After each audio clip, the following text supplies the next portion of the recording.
Hi, it's Jane with Scraptastic Yarns podcast. Today is Vlogmas Day 4. Today was prayer shawl. I have been busy pretty much all day long. We had a couple of people who brought yarn that people had donated to them. So that was a good thing. We can always use donated yarn. So that way we don't have to find funds to bring yarn. So yeah. It went pretty well. We had a big, we did a Christmas dinner. I had brought ham, and they had prepared turkey and mashed potatoes, stuffing, corn, cranberry sauce, the whole 9 yards. It's a little Christmas party. Everybody received a gift, and everybody also got a chance to win one of 5 prizes, and they were pretty neat prizes. The top prize winner was like a wooden disc, and it had some greenery on it and some real pretty things and a big candle. Really pretty. So there were a lot of things that were a lot of fun. The 5th place prize was Girl Scout cookies. Who doesn't want those? And the other prizes were little knickknacks, like a tree or an angel, things like that. So, and a oven kitchen set. So, yeah, it was nice. It was a lot of fun. We had fun with it. And the only thing is, I had met a woman today that told me she has been waiting on breast prosthesis since August. August, people. Whoever she was dealing with told her that they were back ordered, and this was through her Medicare, and it wasn't one of the silicone ones. It was one of those that's made with microbeads. They're called TLC, and the Cancer Society makes those and sells those. And they're not real hard to make, with the exception of the microbeads, because microbeads are demons. They're these little tiny beads that weigh nothing, styrofoam, kinda. And you have to get them into the sewn prosthesis. And you have to use things like a turkey baster and something that you cut off the end of the turkey baster, put it into your hole, and then you kind of have to force the beads down in there. I'm sure the Cancer Society has a machine that does it, but those of us that do it by hand have to do it another way. And then sometimes you have these crazy little beads all over your house, stuck to your hair, stuck to your leg, your socks, crazy places.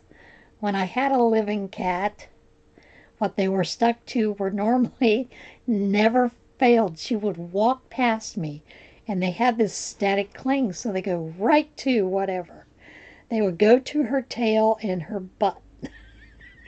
And I'd have to chase her around the house trying to get them off of her. It was a mess, people. But, they're not real hard to make. It's just getting the beads into the prosthesis.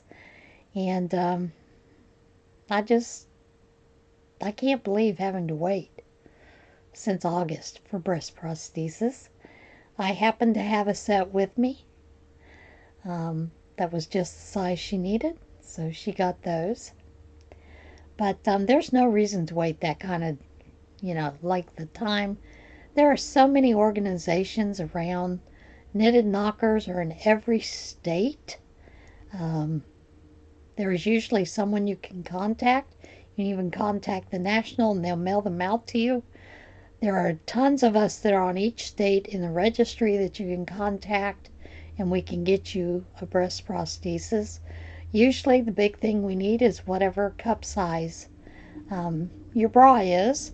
And if you have not had a regular bra and can't remember your cup size, and you've been using those silicone prosthesis in the mastectomy bras, there's a code on those. And if you give us the code, most of the time we can find out what size you need. So that's just crazy to wait that long. But I don't have any of the microbead ones yet. Like I said, I need to get some more sewn. And of course, we don't have prayer shawl next month, simply because the first is the first Wednesday, and that is a big free dinner, sauerkraut and pork dinner that the church gives out to the people free of charge. And you're welcome to come and have fellowship and, carry out whatever, have a nice day that day, New Year's Day. But since that is happening, we will not be having prayer shawl in the month of January. Normally we would move it back a week, but the pastor's husband is having some surgery. So, and she won't be able to attend, so we just decided not to have it in January, and of course then we'll have it in February. So I have a whole month to get caught up on some things. Will I? Probably not. What I'm working on are things that I have, whips that I've been working a little bit. I'm decided I'm going to get this one off, get it done, get it finished. Then I'll move on to another whip before I start any other crochet knitting projects. As for the outfits that we needed for UPMC, I have people that are lined up and that are doing it. So we're good, we're covered.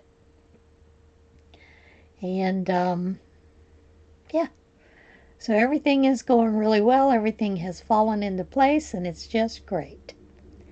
Now, I'm going to be a little bit like Llama Mama Kayla. If you're not reading Luke 1 chapter a day, I'm going to challenge you to read a chapter a day. Now, if you've not been reading 1 chapter a day, you're going to have to get caught up because this is day 4. Jesus has already been born by chapter 4. I'm going to tell you that much. But there's a lot of information in there. Don't be afraid. Take the challenge. Read it.